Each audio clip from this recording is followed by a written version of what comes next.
Bonjour à toutes et bonjour à tous. Bienvenue en ce lundi 2 mai à 10 h 2022 pour cette nouvelle revue de marché dédiée aux indices, aux crypto-monnaies et au forex.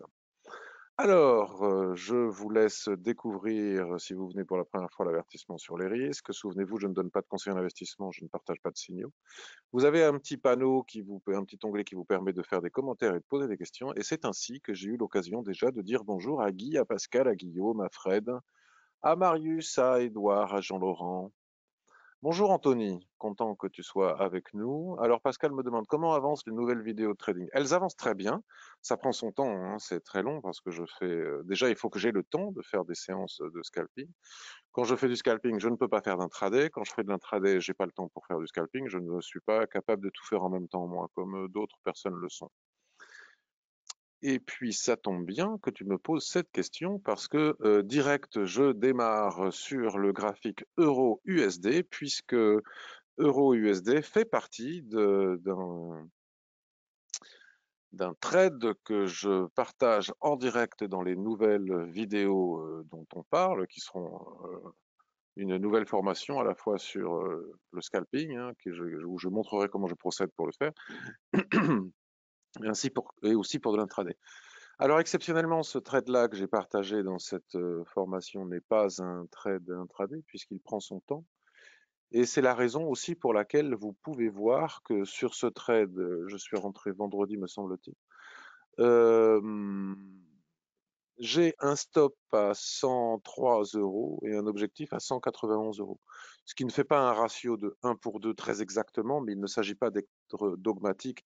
On s'en approche, des fois on le dépasse un peu, des fois c'est un peu en dessous. Le principal est d'en être très proche. Alors pourquoi un stop de 103 €? Parce que dans cette nouvelle formation que je suis en train de faire, sur un compte réel, hein, bien évidemment, et comme je n'ai qu'un compte réel, je n'en ai pas 18, je le fais sur mon compte réel personnel, je simule le fait que, enfin, je me mets à la place d'une personne qui aurait un capital de 10 000 €, à la fois pour le scalping, pour voir comment, avec quel type de levier trader en scalping lorsqu'on a un capital de 10 000 €. Et donc, comme je pars du principe, dans le cadre du money management, pour tous ceux qui ont déjà fait ma formation, vous connaissez ce principe puisque ça fait partie, c'est le premier chapitre. Je pars du principe que quelqu'un qui a un capital de 10 000 € ne doit jamais, lorsqu'il trade en intraday, en swing trading ou autre chose, risquer plus de 1% de son capital. Donc encore une fois, il ne s'agit pas d'être dogmatique, on n'est pas à 1 € ou à 3 € près. Donc quelqu'un qui aurait un capital de 10 000 € risque 100 € maximum, et ce, quelle que soit la taille de son stop en pips. On peut avoir 50 pips de stop ou 350, de toute façon, ce qu'il faut, c'est faire en sorte de ne jamais perdre plus de... Donc je regarde même pas, je fixe mon stop sur un niveau technique, excusez-moi, sans me soucier de savoir, ben ça s'arrange pas, sans me soucier de savoir si ce stop fait 50 points, 150 points ou 200 points, peu importe. Et ensuite, j'adapte le levier de façon à faire en sorte que je ne perde jamais plus de 1% du capital, donc un capital de 10 000 €, ce qui n'est pas mon capital à moi. Mais dans le cadre de cette formation, je me mets à la place de quelqu'un qui aurait un capital de 10 000 €. Alors, puisque on parle de cela, bon, c'est rare, hein, il y a pratiquement pas d'exemples. La plupart des exemples que je donnerai dans cette formation n'auront pas été donnés comme je le fais avec cet euro USD, donc c'est une exception. Sinon, ça n'aurait pas beaucoup d'intérêt.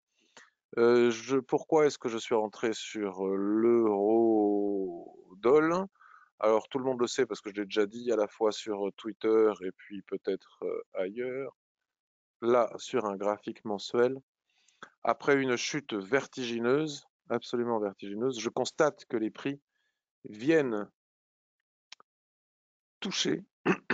Ils l'ont fait, hein, me semble-t-il. Je ne vois pas la mèche là, mais je pense qu'ils l'ont fait. Ils viennent toucher le support que nous avons ici, qui est un léger dépassement par rapport au support précédent, et qui pourrait constituer la borne basse de cet énorme range qui est en place depuis, au moins 2018, hein, la première fois qu'on a tapé en haut ici, puis on s'est approché ici. Donc c'est pas rien, ce support, c'est pas rien, mais il peut aussi tout à fait casser. Nous n'avons pas de certitude. nous ne pouvons qu'établir des probabilités. Et donc, j'établis la probabilité que les prix puissent rebondir sur ce support mensuel. Comme la situation actuelle que nous sommes en train de vivre, on va en reparler lorsqu'on va parler des indices, est très particulière, à la fois ce qui se passe au niveau des politiques monétaires et puis bien évidemment ce qui se passe en Ukraine. Je me contente d'un objectif, somme toute, très modeste, qui est un objectif qui se situe sous la Kijun Daily. Donc, vous voyez, je pourrais même aller chercher la Kijun Daily, mais j'ai pas fait le calcul. Je compte pas, moi, 26 périodes pour voir si elle va baisser ou pas baisser. Je la vois ici. Et puis, je me contente de cet objectif qui n'est rien d'autre que un ancien support des prix devenu probablement résistance. Et d'ailleurs, c'est pas pour rien que nous avons le plat SSA ici. Et si je bascule sur un graphique H4, je vais bien au-delà de la Kijun H4, je vais bien au-delà du nuage H4 et on voit bien le support dont je parlais, qui est devenu une résistance. Et il me semble que c'est une résistance qui peut être atteinte à moyen terme, dans le sens où elle se situe malgré tout encore sous la Kijun. Et si je perds le trade, eh bien écoutez, je perds 1% de mon capital. Si je gagne le trade, je gagne près de 2%, de l'équivalent de 2% de mon capital. Donc le money management est respecté. Je me suis posé la question avant d'entrer en position, ai-je une forte probabilité de réussite? Je considère que oui. Cela n'établit en rien une certitude, mais voilà la raison pourquoi j'ai fait ce trade euro-USD.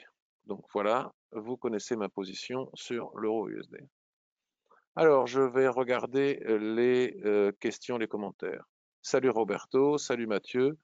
Guillaume, n'as-tu pas peur du fondamental du 4 mai sur la Fed pour l'euro USD? Si j'ai peur, en fait, j'ai peur de rien. Je pourrais être inquiet. Effectivement, bon, je suis rentré en position. Si je suis sorti face à cette euh, déclaration de la Réserve fédérale américaine, ta question est excellente. Peut-être que d'ici là, les prix, j'aurais été sorti. Donc la question ne se posera plus. Ou bien les prix auront accéléré et peut-être aurais-je la possibilité de mettre mon stop à zéro, pourquoi pas.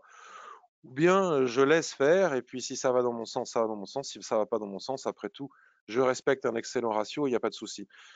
Pourquoi? Parce que je pars du principe que déjà, techniquement, c'est un seuil qui m'intéresse, qui me plaît. J'arrive pas à retirer ce chat que j'ai dans la gorge. Attendez, veuillez m'excuser 30 secondes. J'ai beaucoup parlé ce week-end parce que j'ai beaucoup travaillé dans un autre cadre où j'ai beaucoup utilisé ma voix, elle est un peu fatiguée. Euh, oui, on parlait de la Fed. Et d'un autre côté, il y a eu Monsieur Powell qui a spoilé l'épisode de la Fed à venir en expliquant il y a quelques semaines, lors d'une conférence je ne sais où, que la Fed, c'est très rare qu'il fasse ça, un banquier central, que la Fed allait augmenter lors de cette réunion du 4 mai son taux directeur de 50 points, de 5 points. Et d'ailleurs, ça a fait décrocher immédiatement les marchés après une séance haussière, notamment sur les indices. Là, la surprise que nous pourrions avoir supplémentaire, c'est qu'il aille au-delà des 50 points de base et qu'on les monte de 75 points de base. Mais enfin, en tout cas, le marché est au courant et c'est pas pour rien qu'il dégringole depuis cette déclaration, qui n'était déjà elle-même pas une surprise, mais en fait qu'il a confirmé. Donc il est probable que ce que va annoncer la Fed mercredi soit déjà connu de tous. Donc je ne suis pas sûr que ce sera un événement majeur. Cela dit, ça pourrait provoquer une certaine volatilité qui pourrait me sortir de mon trade. Tu as tout à fait raison. Bonjour Serge, bonjour Benjamin, bonjour Marc. Alors ça c'est fait pour l'euro USD et la raison pour laquelle je risque 103 euros, pas plus, pas moins. Donc maintenant, tout le monde le sait. Donc, une fois que l'on a fait ce constat, d'ailleurs, je vous invite, puisque Anthony est là et qu'il participe beaucoup et que je remercie encore au passage de le faire sur notre forum Ishimoku, je vous remercie d'aller voir la file Euro-USD du forum Ishimoku, puisqu'elle a été très active ces jours-ci, notamment avec des analyses de triades des anciens du forum et des gens très talentueux. d'Anthony et d'autres personnes où il y a eu toute une série d'écrits, d'analyses, de commentaires et de prises de position sur l'euro USD. Je n'ai pas eu le temps de regarder les marchés ce week-end puisque je vous le disais, je travaillais par ailleurs. Je regarde l'USD Yen qui me plaît toujours autant et qui me fascine toujours autant. Regardez, l'USD Yen, comme il est beau. Souvenez-vous, je l'avais déjà analysé il y a quelques semaines où je vous disais la problématique de l'USD Yen, c'est quand il part, il ne retrace pas, quoi. Il offre très très rarement ça il faut le savoir, des retracements, donc il faut vraiment avoir un bon timing pour entrer en position. Et il va chercher tous les plats SSB du graphique mensuel, les uns après les autres. À chaque fois, ça représente un niveau qui est travaillé. Donc là, on n'a plus vraiment de là, regardez ici, plat SSB, et c'est probablement, voilà, c'est exactement là où se situent les prix actuellement. Il faut continuer à l'observer, puisque à un moment donné, il va bien peut-être donner un signe de faiblesse, retracer. Donc là, on pourrait aller chercher, mais sauf que je le montre plus pour le fun que pour autre chose, parce que je vais vous dire, j'ai pas grand-chose à dire aujourd'hui. Donc je ne cherche pas pour autant à meubler, mais 132,50. Bon, voilà, on va dire que c'est à peu près là. 132,50, c'est le prochain niveau de SSB. Regardez comme ce niveau est travaillé. Alors des fois, on a des possibilités de rentrer soit sur la Kijun, sur un niveau de SSB, regardez ici. À chaque fois, c'est absolument magique, hein. C'est un truc que vous devez absolument savoir pour trader cette paire, parce que c'est systématique et ça fait des années que ça dure. Regardez, à chaque fois qu'on tape un niveau de SSB mensuel, le niveau est travaillé, on casse, on va chercher le suivant. Le niveau est travaillé, on casse, on va chercher le suivant. Donc là, on a cassé, on a presque remonté jusqu'au suivant, mais on a quand même fini par retracer jusqu'au suivant. On le casse à la baisse, on le reprend. Je ne sais pas où j'étais 6 heures du matin. À 6 heures du matin, je suis pas devant les écrans. Je n'ai pas réussi à en profiter, mais enfin, c'est un peu ballot. Ça serait bien qu'il se calme un peu parce que sinon, ça irait dans le sens inverse de mon trade euro USD. Mais venez à savoir si, malgré le surachat sur les unités de temps supérieures, si venez à rechercher ici la Kijun-sen, H4, pourquoi ne pas envisager un nouvel achat, voire ici, ce sera encore plus important, puisque là, on a déjà cassé, on a déjà retracé, pour aller chercher le niveau suivant, 132,50. Voilà pour le USD Yen. Alors, l'USD CHF, c'est normalement l'inverse, approximativement, hein, de ce qui se passe sur l'euro USD. Donc, si l'euro USD décroche violemment, il est normal que nous voyions l'USD CHF décrocher dans le sens inverse, faire un décrochage haussier. Et lui aussi, ce serait bien qu'il s'arrête là, qu'il se détende de façon à ce que je puisse gagner mon trade sur l'euro USD. Il est ici sur un niveau de résistance, donc lorsqu'on est rentré sur l'euro USD à l'achat, a priori on n'entre pas sur l'USD CHF à la baisse parce que si on perd l'un, on perd l'autre. Donc soit on se couvre, on trade dans le contraire sur l'USD CHF, soit on fait l'un et l'autre et pas les deux en même temps. Si ce niveau venait à casser, il est probable que je perde mon trade euro USD. Rapidement, on va regarder les majeurs. AUD, USD, puisqu'on vient d'assister à la clôture mensuelle. Alors, non, là, non, c'est ballot que je coupe, que j'efface. Juste, je vais effacer ça. Parce que mon tracé que vous avez là sous les yeux est juste mince. Bon, je l'ai quand même enlevé. Je suis pas très doué, moi, pour l'utilisation des logiciels. Je vais le remettre, c'était comme ça. Je crois que c'était quelque chose comme ça. Et c'était juste parfait, donc il n'y a rien à changer. Puisque visiblement, il y a quelques jours, quelques semaines, quelques mois, je n'en sais rien, j'ai tracé ce rectangle jaune en disant que c'était probable, enfin que c'était la borne haute d'un range que l'on retrouve très sûrement sur les unités de temps supérieures, qu'on ne pouvait pas l'acheter, la cassure, puisque nous avions une autre résistance juste au-dessus qui était très importante. C'est exactement ce qui s'est passé. Depuis, pendant tout le mois, à partir de ce point haut, les prix se sont écrasés sur le support. Et là, actuellement, on les voit stagner sur le support. Donc, allons voir à quoi ressemble ce support. Donc là, on est sur un graphique hebdomadaire. On pourrait étendre notre support jusque-là. Puis, basculer sur un graphique journalier. Ouais, On voit bien que c'est un support. Alors, c'est des boîtes, dans les boîtes des boîtes, hein. C'est un peu, ça ressemble à l'euro USD. De toute façon, le dollar, là, en ce moment, est très, très fort. De toute façon, là, sur ce niveau de prix, tant qu'on n'atteint pas le support qui est juste en dessous, je ne trouve pas que ce soit pertinent d'acheter quoi que ce soit. Alors, on ne peut pas répondre à la fameuse question, est-ce que j'ai une forte probabilité de réussite?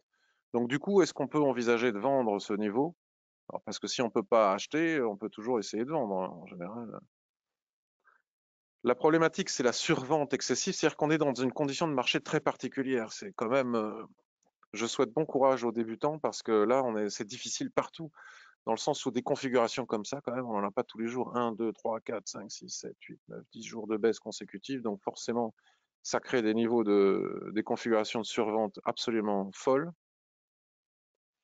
L'idée, c'est d'aller chercher ce niveau, mais c'est prendre un risque que d'entrer en survente. A priori, ça ne se fait pas.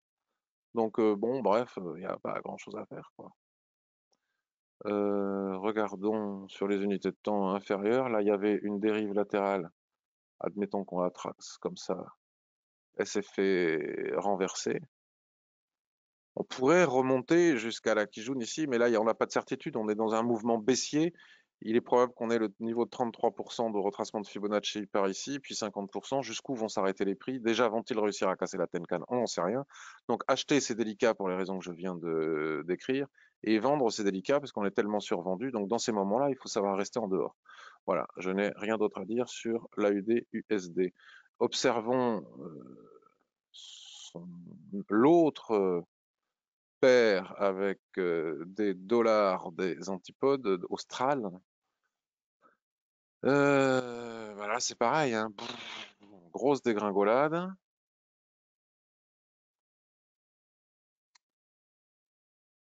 Avec un niveau de support ici qu'on pourrait aller chercher, mais encore une fois, on va être survendu. C'est franchement très complexe de faire quoi que ce soit en ce moment. J'ai trouvé un support sur l'euro USD, j'y suis rentré. Mais là, franchement, je vois pas. Je vois pas. On pourrait trader dans le sens inverse, mais je vois pas pourquoi on n'irait pas chercher les supports en dessous non plus. Donc c'est un peu du pile ou face. Donc le trading ne doit surtout pas être du pile ou face. Donc et en intraday, 1 heure, ouais, non, il n'y a rien à faire. C'est exactement la même chose. Observons l'USD-CAD, mais alors l'USD-CAD, c'est pas évident non plus parce que très corrélé au pétrole. Et dans les circonstances actuelles, faire du trading d'un actif très corrélé au pétrole, c'est pas évident.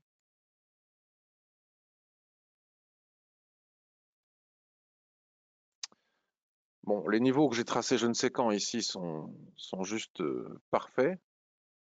On a testé ici le 20 décembre, ça n'a pas cassé. Puis ensuite, on a testé ici plusieurs fois, ça n'a pas cassé. Et là, visiblement, les prix se rapprochent de nouveau de ce niveau de résistance. Et l'idée est de savoir s'ils vont casser ou pas. Donc ça, on ne peut pas le savoir, donc c'est pas vraiment l'idée. Mais s'ils cassent, qu'est-ce que l'on peut éventuellement faire? Alors, il faut avoir déjà le courage de trader l'USD4 qui est très corrélé au pétrole quand on sait l'enjeu qu'il y a actuellement sur le pétrole. Moi, personnellement, je resterai en dehors parce que autant j'ai pas trop peur de la Fed sur mon euro USD, autant trader le pétrole, c'est hors de question. Même des paires corrélées au pétrole, surtout avec les embargos possibles qui vont être annoncés, etc.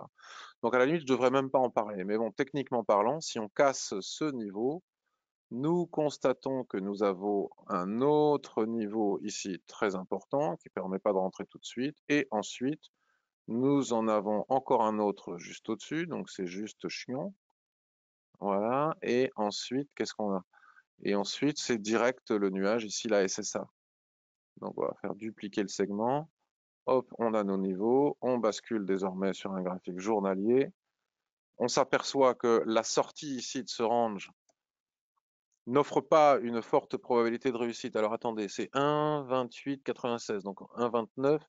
On peut toujours aller chercher 50 points en intraday, mais pas plus. C'est exactement ce qui s'était passé ici par le passé. Les gens qui ont tradé la cassure du range ici se sont confrontés à cette résistance et ont été renvoyés dans leur camp ou à leur stop. Et ce n'est que en cas de cassure des 1,2955 que l'on peut envisager d'aller chercher les 1,3050, 100 points de plus. Mais encore une fois, tenons compte de la corrélation avec le pétrole. Moi, personnellement, je ne m'y risquerai pas, ou alors vite fait. Bon, là, on a un niveau hein, sur le 15 minutes, mais sachant qu'on en a un autre, Vraiment vite fait en intraday, si je suis devant les écrans et que ça casse ici, alors c'est encore une fois suracheté, que ça casse ici. Si j'ai le ratio, si éventuellement j'ai la sagesse d'attendre le repli, qu'on recasse la résistance, alors à ce moment-là, aller chercher 50 points ici. Mais alors vraiment, à ne pas faire au moment d'une déclaration, quelle que soit sur le pétrole, de l'OPEP, de ceci, de cela, sur l'embargo, etc.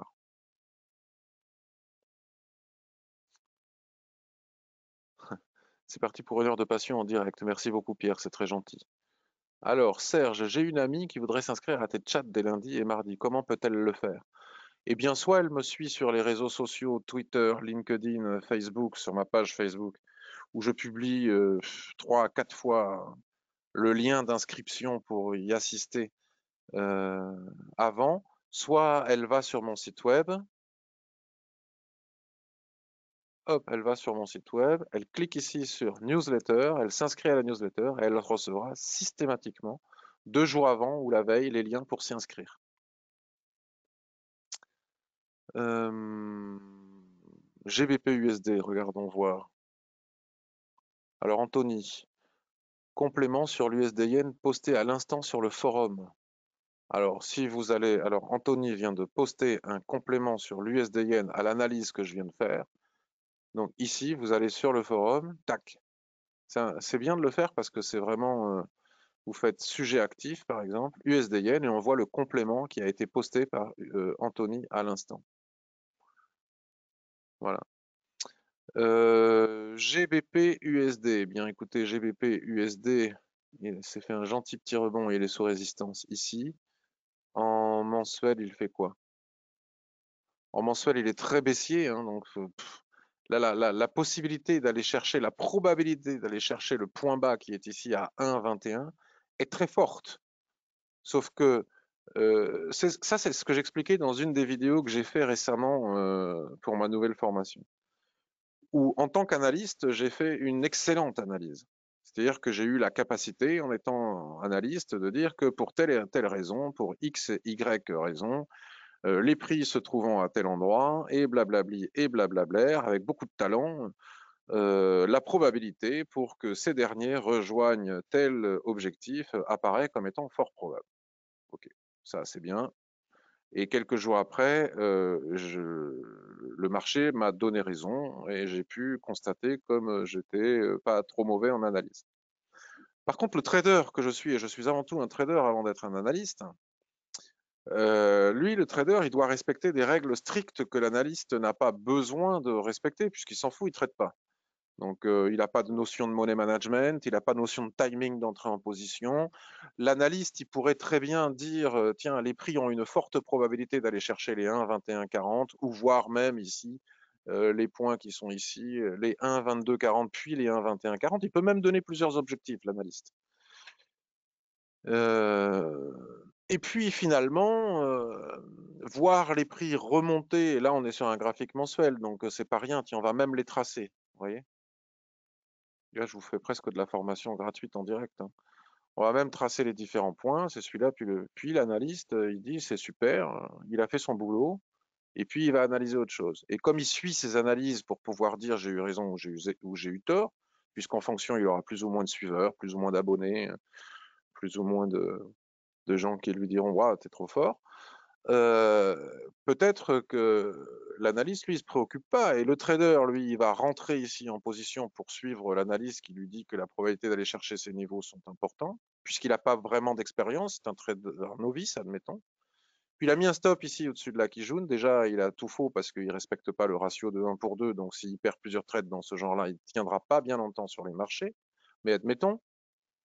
Et puis, il se fait sortir ici avec son stop. Donc, le trader est très mal entré, avec un timing absolument épouvantable, pour les raisons que l'on connaît, je ne vais pas vous former non plus totalement gratuitement. Éloignement des prix vis-à-vis de la Tenkan, survente, on peut le constater si on utilise un oscillateur, ou juste en regardant Ishimoku, bon ça c'est à vous de le savoir, c'est inclus dans mes formations. Et puis finalement, le trader, lui, il a perdu, il dit putain, il est con, excusez-moi, oh là là, j'ai été très vulgaire, il est con, l'analyste, je suis rentré, il a perdu. L'analyste, lui, il dit rien, il attend.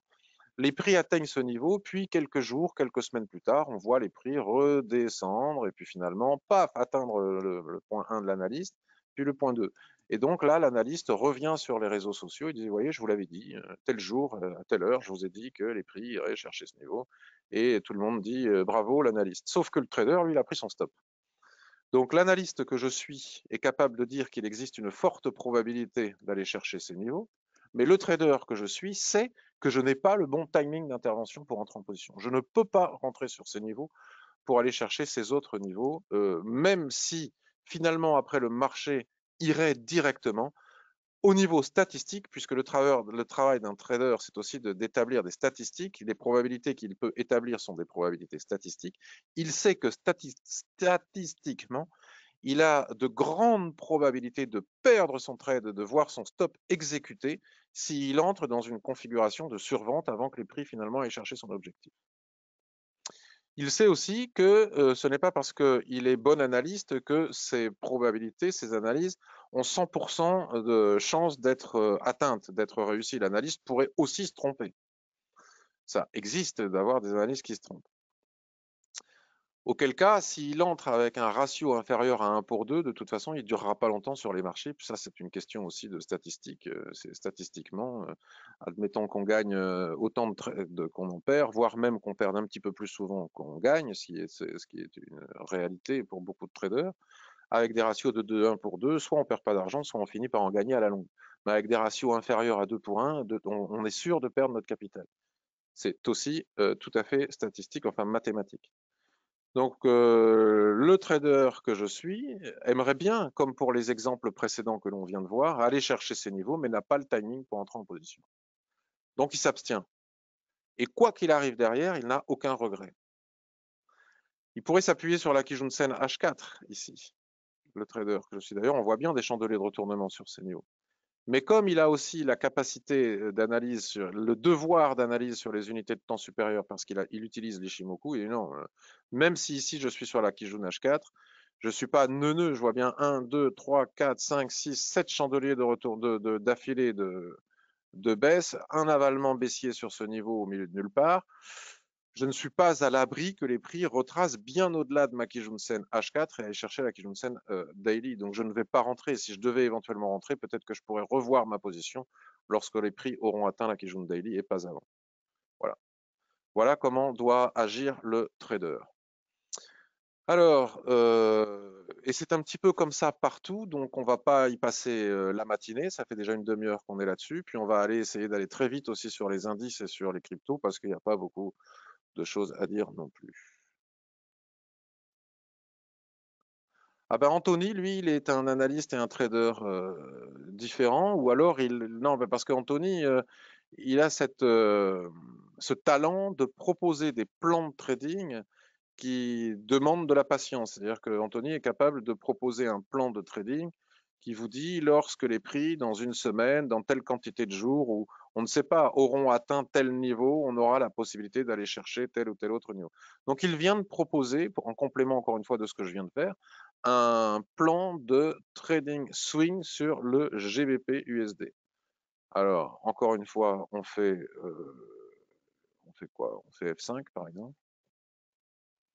Et là, on a USD. Alors, voir les sujets actifs. Pourquoi j'ai pas les sujets, j'ai pas le GBP USD? Voir les sujets actifs. Bon, je sais pas pourquoi. Donc, vous allez du coup, index du forum, vous allez dans GBP USD. Il est où GBP USD?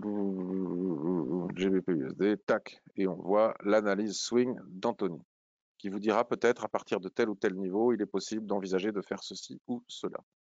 Mais en tout cas, au moment présent, on a la certitude qu'il n'y a rien à faire. Alors, Chamberlain nous dit AUD NZD, chandelier de retournement sur borne haute de range mensuel. Alors, il est en train de publier son analyse, c'est pour ça qu'on ne la voit pas dans les sujets actifs.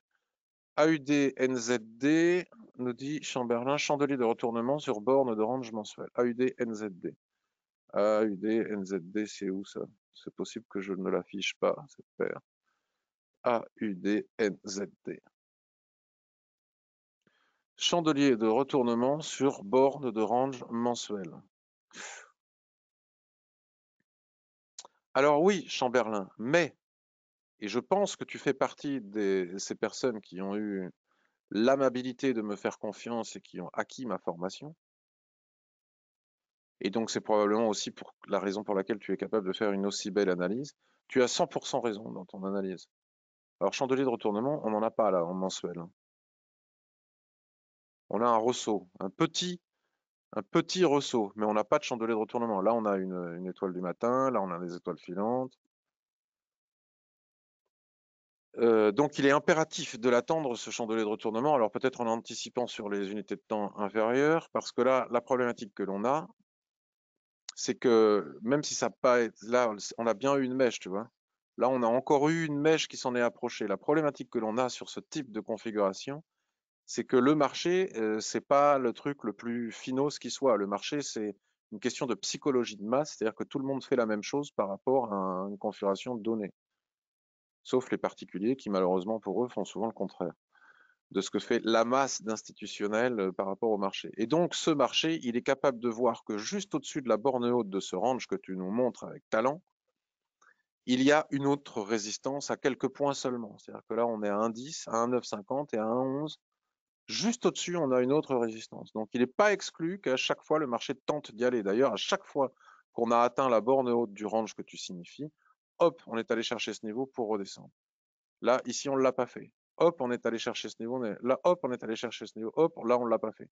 Donc là, va-t-on le faire, ne va-t-on pas le faire? Je ne sais pas. Et comme on ne sait pas, il est impératif d'attendre un massif chandelier de retournement, au moins sur le graphique hebdomadaire que l'on a. Donc on a bien ici une étoile filante, on a bien ici un porteur d'eau ou comment ça s'appelle? C'est un pendu. On a bien des ressauts, donc on les a. Donc autant pour moi. Donc il est pas, il est tout à fait possible dans ce cas-là de prendre le risque ici de rentrer en position. Tu as tout à fait raison.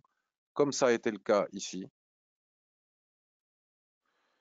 de rentrer en position, de mettre un stop. Alors si on veut être peinard tranquille, il faudrait mettre le stop ici. Là c'est chaud au niveau du ratio.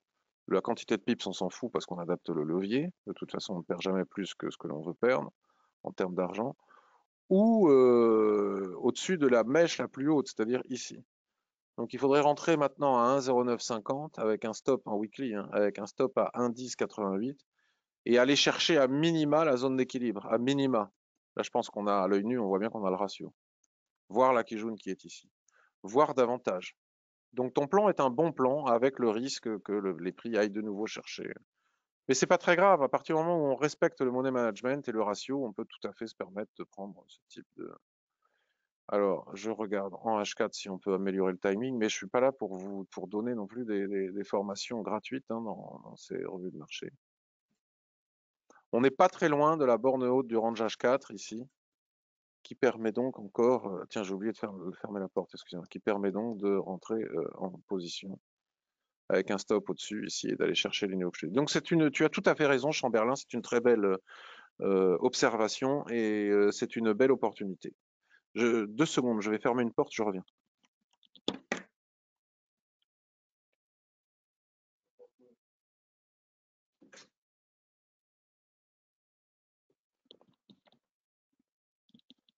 Donc bravo et merci Chamberlain, c'est excellent.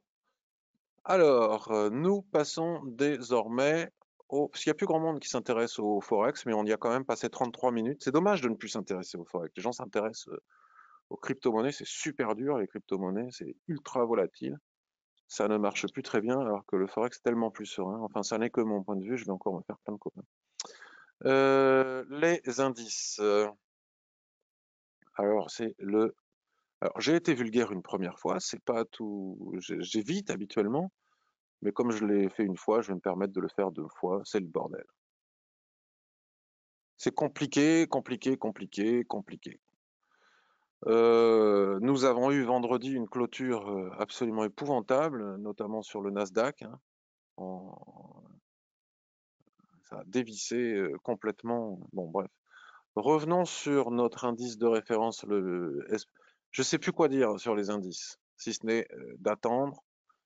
On est sur des zones de support partout. En même temps, c'est extrêmement baissier. C'est pas du tout anormal étant donné, en fait, je vais répéter, c'est ça qui m'embête, c'est que je répète systématiquement la même chose.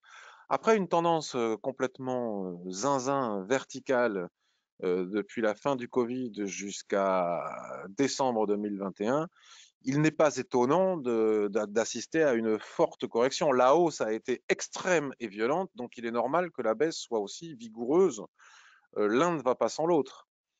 Et quand on observe l'historique là du SP500 sur un graphique mensuel, on voit bien que le support majeur, c'est la Kijun-sen. La Kijun-sen, suite à la dinguerie du marché qui a fait une tendance verticale, ça n'existe pas. Hein. Si vous regardez l'historique depuis toujours, depuis l'historique de l'histoire du SP500 ou des indices, jamais vous ne retrouverez une tendance verticale comme ça. Ça n'existe pas. Et à un moment donné, il faut bien que ça s'arrête. Hein. Et donc, il fallait un catalyseur fort. Au début, ça commençait à être l'inflation. Ensuite, c'est la guerre en Ukraine. Le marché, il a ses catalyseurs. Il décroche, mais ça reste profondément haussier. C'est-à-dire que nous sommes dans un marché qui reste très haussier. Combien même on reviendrait chercher la Kijun-sen ici, on resterait tout à fait haussier. Le nuage reste tout à fait haussier, sauf qu'on corrige. Maintenant, le jeu est de savoir jusqu'où l'on peut corriger. Et ce jeu-là n'est pas facile à déterminer, puisque nous avons eu ici, sur ce niveau de support, un marteau, un deuxième marteau, puis pan, là on a cassé, là la clôture mensuelle, elle est fracassante. On avale ces chandeliers, on casse la Kijun en force, mais pourtant, malgré cela, on s'arrête une fois de plus sur le même niveau de support, même s'il n'y a pas eu de mèche, on est exactement à 2-3 points près, hein, si vous voulez, on peut descendre un tout petit peu. On est sur le même niveau de support qu'en février 2022, le même niveau de support qui a été atteint en mars 2022, sauf qu'à chaque fois on y avait rebondi. Et là, on est de nouveau sur ce niveau de support. Donc on est bien sur un niveau de support important. Une fois que j'ai dit ça, qu'est-ce que je peux dire de plus? Je repasse sur un graphique hebdomadaire. J'avais, me semble-t-il, tracé une borne range sur ce niveau. Soit elle a été cassée, soit je me suis trompé d'avoir tracé la borne basse d'un probable range sur ce niveau. Non, je l'avais tracé sur le niveau actuel, me semble-t-il. Enfin bon, bref, je ne sais plus. En tout cas, ce que j'avais dit, non, je l'avais bien tracé là. Je pense que je m'étais trompé. Donc je prétendais que les prix avaient cassé la zone d'équilibre du range, puis à partir de ce qui souvent offre une forte probabilité d'aller rechercher le haut du range. Ici, ça ne s'est pas passé. On a une étoile du soir très jolie ici. On a ce chandelier qui recasse la zone d'équilibre que je croyais être la zone d'équilibre du range, mais je pense que j'ai eu tort et que je me suis trompé. Et je pense que je me suis, j'ai pas, peut-être, attendez, je sais pas. En tout cas, si je pars du principe que là, nous avons le point médian entre le point haut et un probable point bas, c'est là où je m'aperçois que je me suis trompé. Parce que si je trace les Fibos et que je place mon niveau de 50% sur ce point, je m'aperçois que le point bas, il est ici.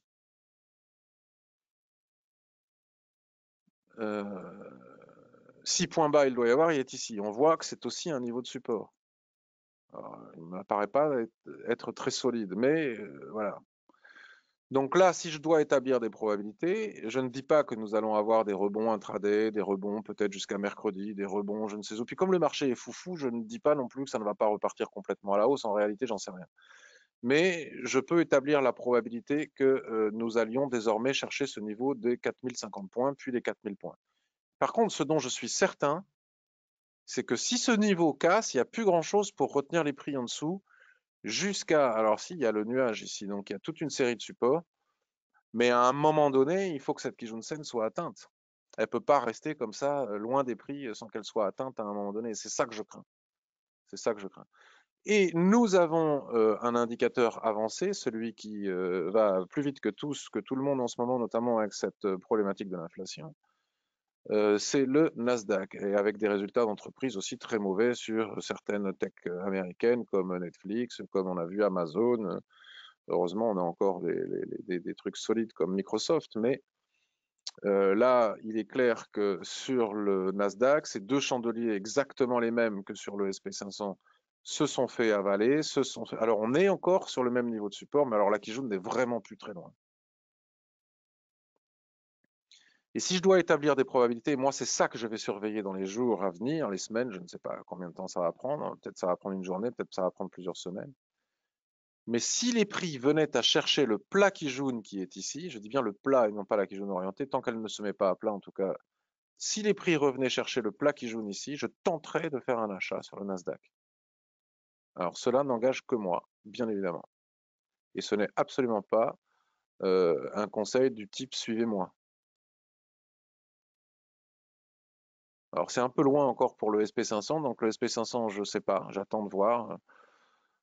J'ai l'honnêteté de le dire, hein, parce que si vous voyez, tout le monde dit un peu tout et son contraire. Moi là, en ce moment, je vous dis franchement, je ne sais pas.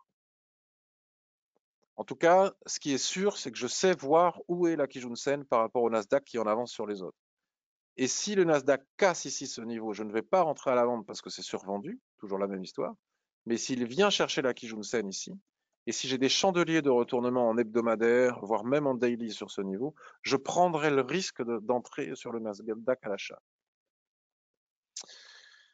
Que vous dire de plus? Le Dow Jones, quand on dit je sais pas, on dit je sais pas, hein, et on peut pas en dire beaucoup plus. Le Dow Jones, ben, on est exactement dans le même type de configuration que sur le SP500 et le Nasdaq, c'est-à-dire que nous avions eu ici un marteau, puis un deuxième marteau.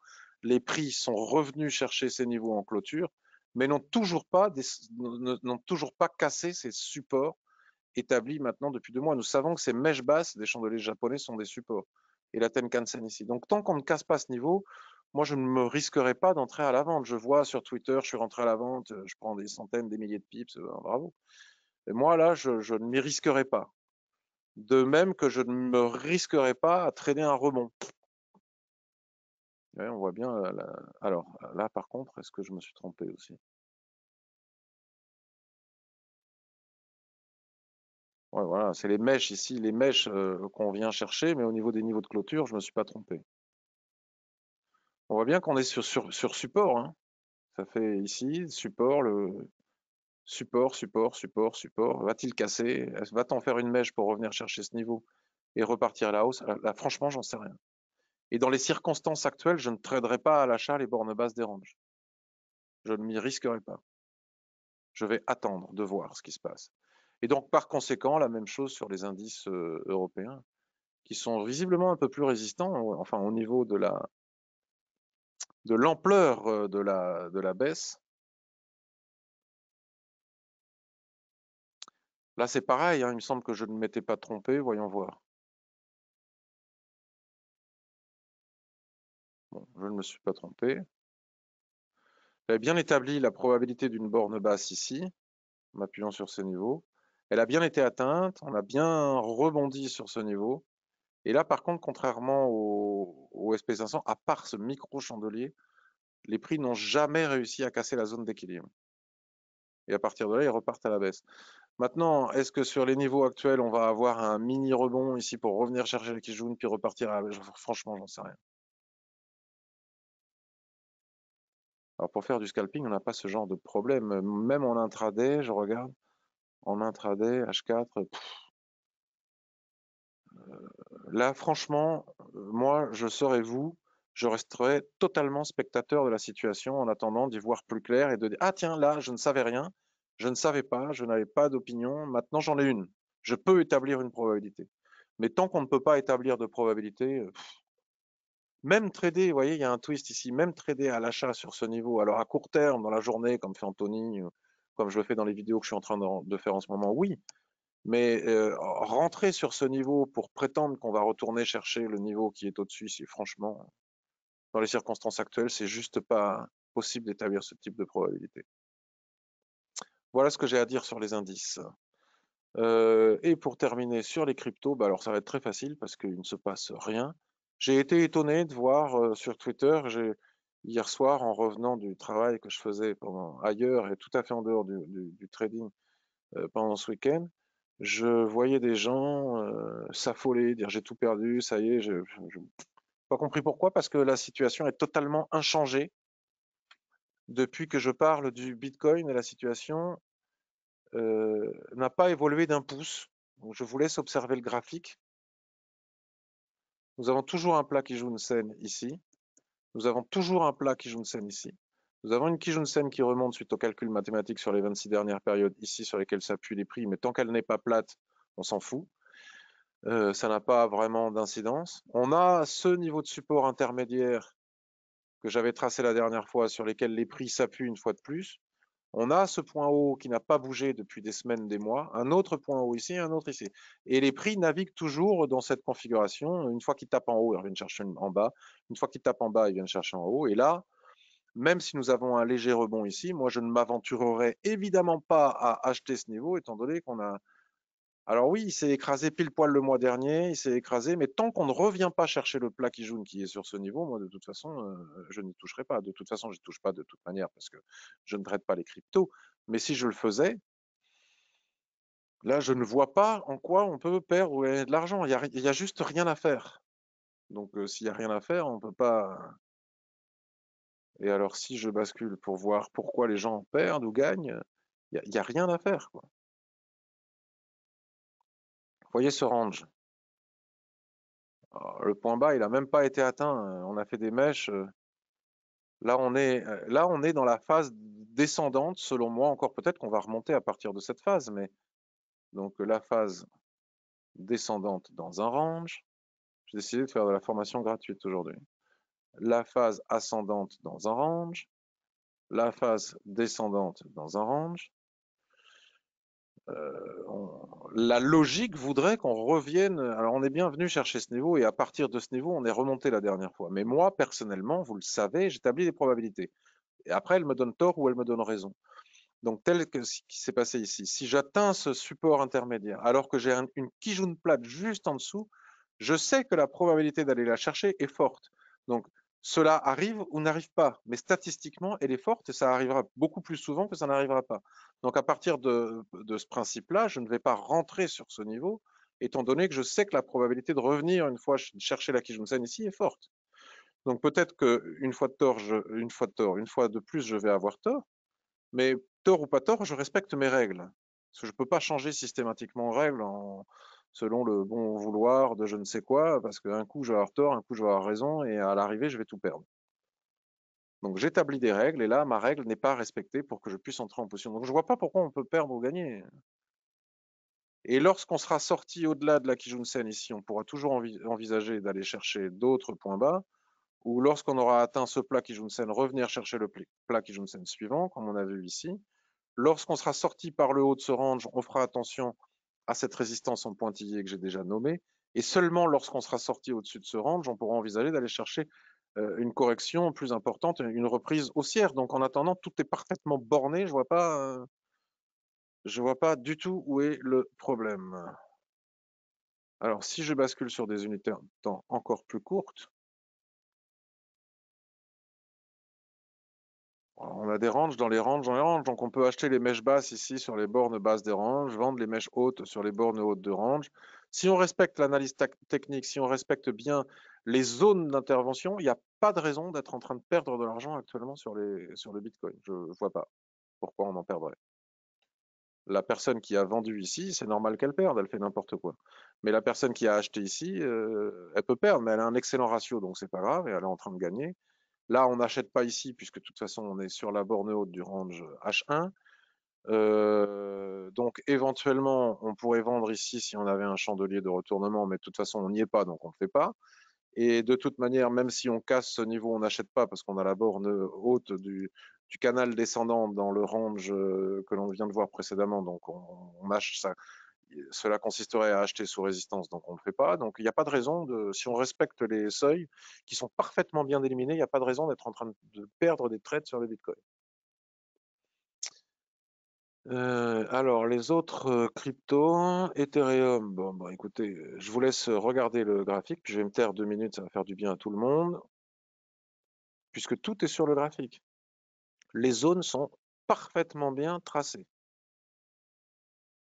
Donc il n'y a rien à faire en dehors de ces zones. Si on trade en dehors de ces zones, on prend des risques et c'est normal qu'on perde, puisqu'on ne traite pas sur des seuils clés. en mensuel. Maintenant, si je le mets en 4 heures, par exemple,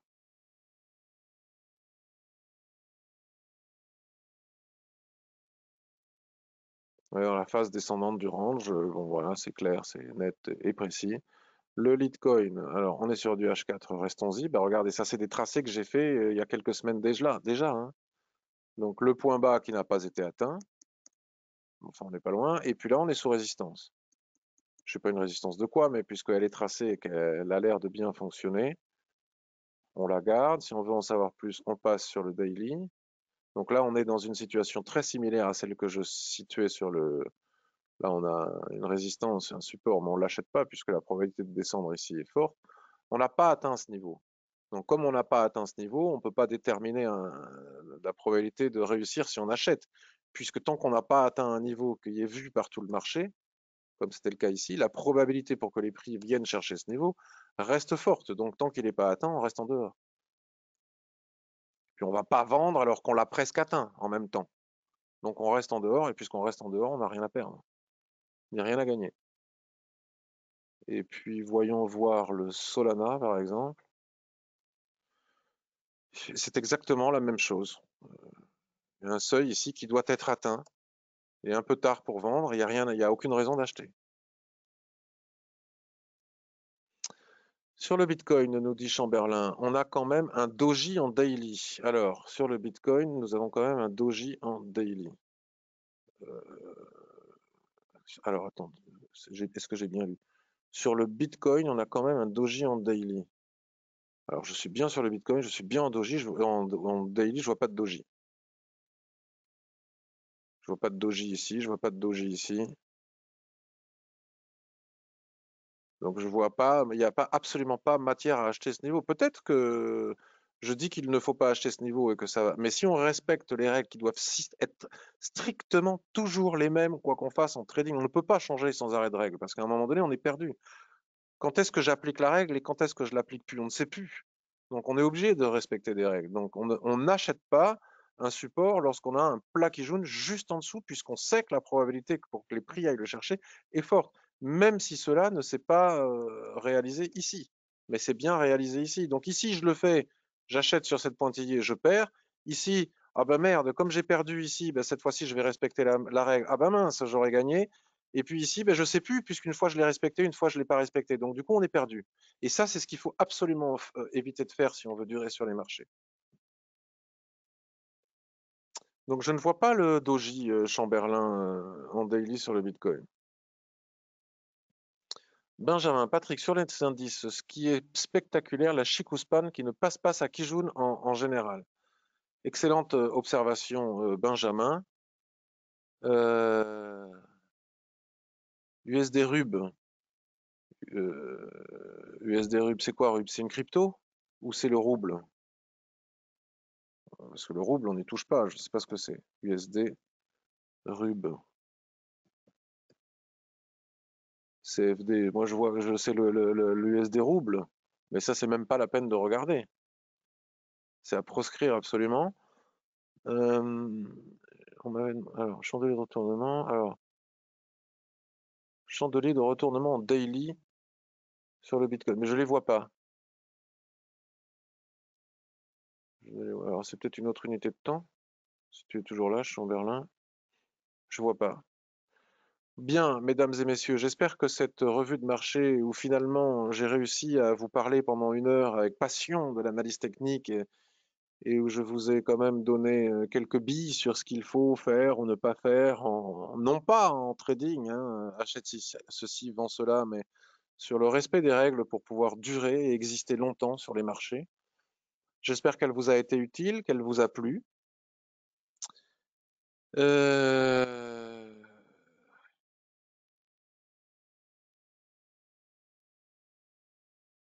Bon, on bouge nulle part.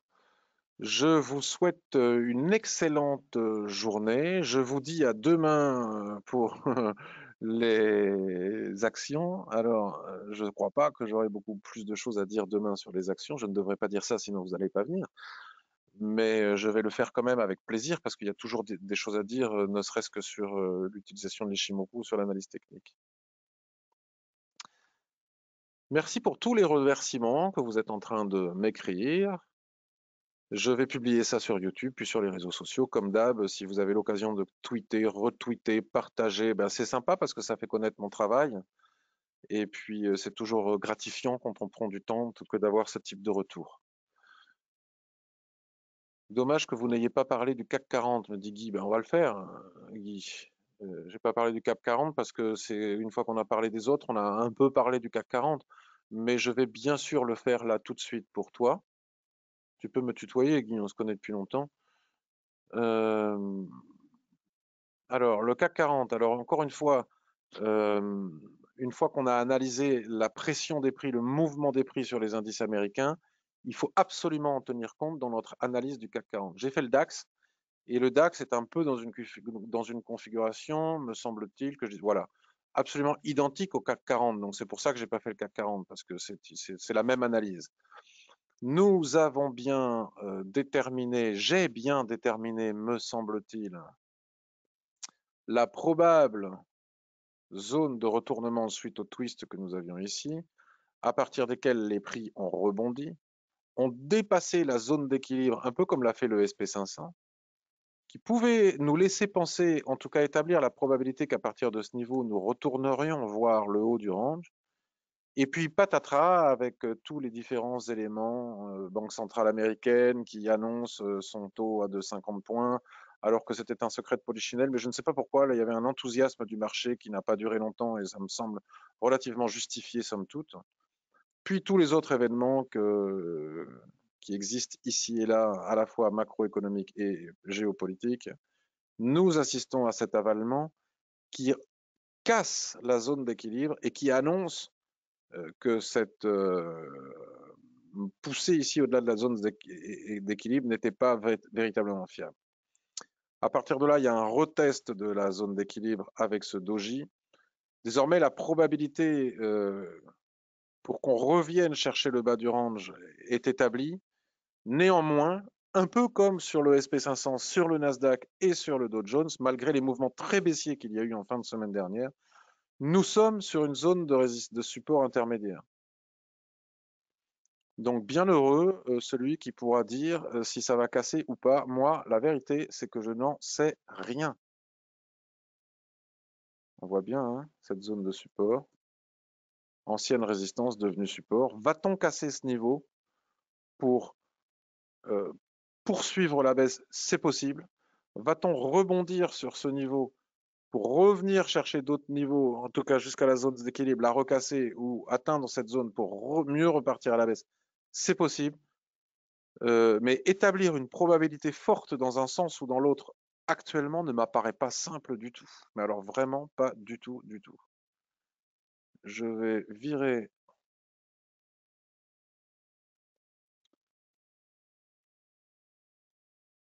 Alors là, comme j'ai pas vraiment beaucoup de points bas sur lesquels m'aligner exceptionnellement, je fais. Ouais, non. C'est vraiment, techniquement parlant, c'est plutôt baissier dans l'absolu, mais là, les marchés, là, on a bien vu, jeudi, on prend 4%, vendredi, on en perd 5. C'est dans ces moments-là, l'analyse technique, elle fait pas le poids, quoi. Donc je fais pas le CAC 40 parce qu'en même temps, j'ai pas grand-chose à dire sur le CAC 40. Voilà tout, quoi. J'en sais rien. Je ne sais pas. On a bien ici un twist. Doji ce matin sur ce niveau, mais c'est possible qu'on prenne 2%, 3% aujourd'hui, 1%. Je ne sais pas, moi, qu'on aille chercher ce niveau et puis que finalement ce soir on se retrouve ici. Déjà, attendons mercredi la Fed et après on y verra plus clair. Je ne peux pas en dire davantage parce que je ne sais pas en dire davantage.